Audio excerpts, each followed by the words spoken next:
बच्चे पूरे संसार सागर में जिसे विकारों का सागर कहें है, भव सागर में दल दल विकारों की दलदल में पूरे ही डूब जाते हो। क्या बचता है? चोटी बचती। उस चोटी में खून होता है? एड़ी से लेकर चोटी तक, चोटी जहाँ शुरू होती है सर तक खून रहता है।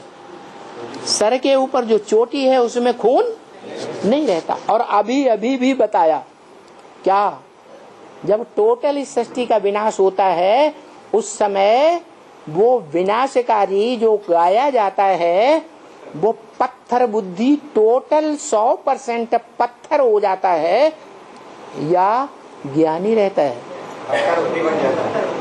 टोटल। और अभी भी पत्थर बुद्धि होगा या ज्ञानी होगा? है ज्ञानी होगा, पत्थर बुद्धि होगा। एक बात पक्की बताओ, है किस बात में? है इस सृष्टि पर उसको, इस साकार व्यक्ति के ऊपर किसी के ऊपर आस्था नहीं है उसका। इस साकार सृष्टि में जो निराकार बाप आया हुआ है शिव ज्योति बिंदु, उसकी कुछ हस्ती है या नहीं? उसके ऊपर विश्वास नहीं? उसके ऊपर है, वो तो निराकार है ना। निराकार है। उसने जो साकार में वाणी चलाई उस वाणी के ऊपर विश्वास है कि नहीं? तो कैसे कहते?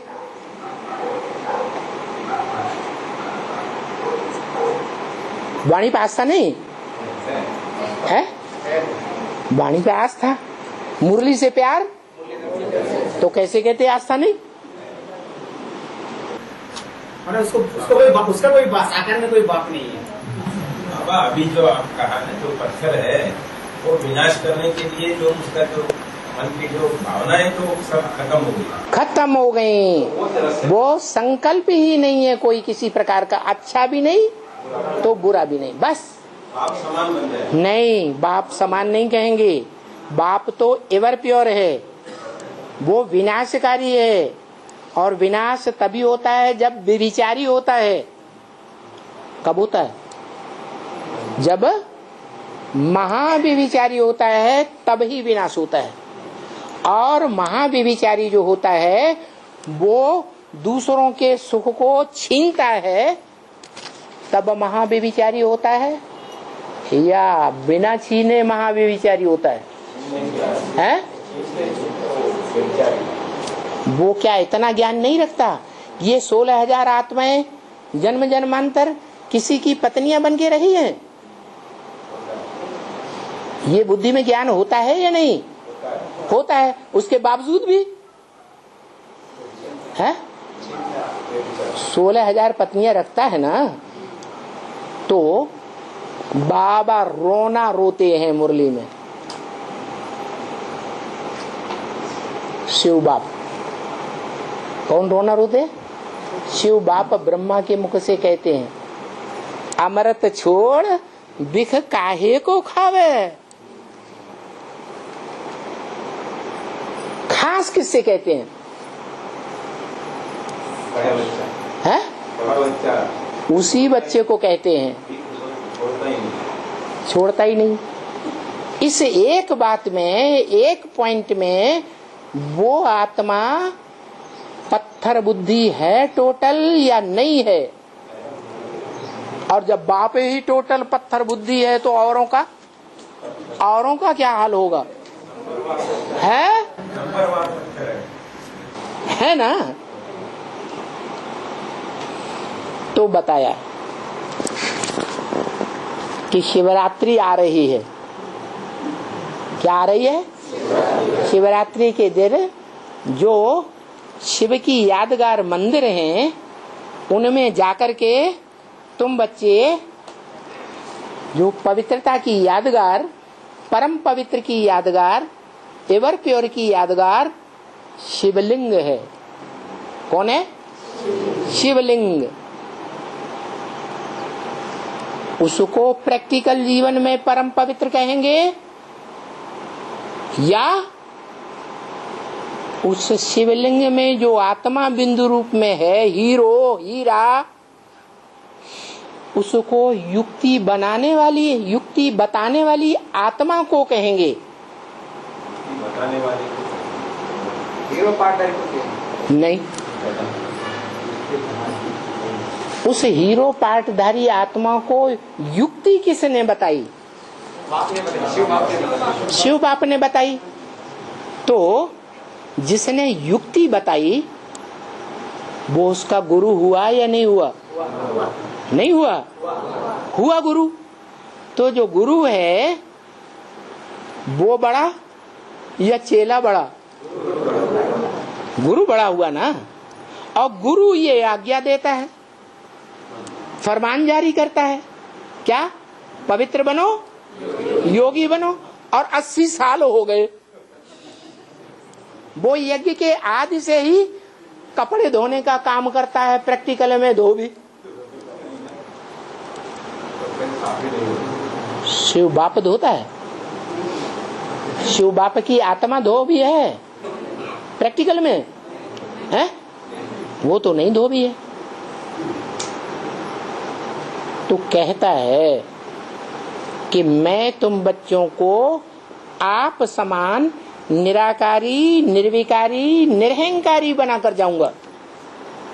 क्या बना के जाऊंगा?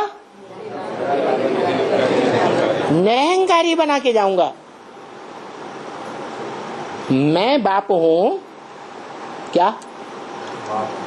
तो बपौती मेरी जिस चीज के ऊपर है कि नहीं? किस चीज के ऊपर? अरे जमीन जायदाद के ऊपर बपौती है या धन के ऊपर बपौती है? बाप धनवान है, जमींदार है, क्या है? भगवान। हाँ, ज्ञान के ऊपर बपौती है। तो जिस चीज की बपौती है, बाप जब वानप्रस्थी बनता है, अपने कार्य व्यवहार को छोड़ता है या नहीं? छोड़ता है। और तब छोड़ता है जब देखता है कि बच्चा बालिग हो गया, लायक हो गया।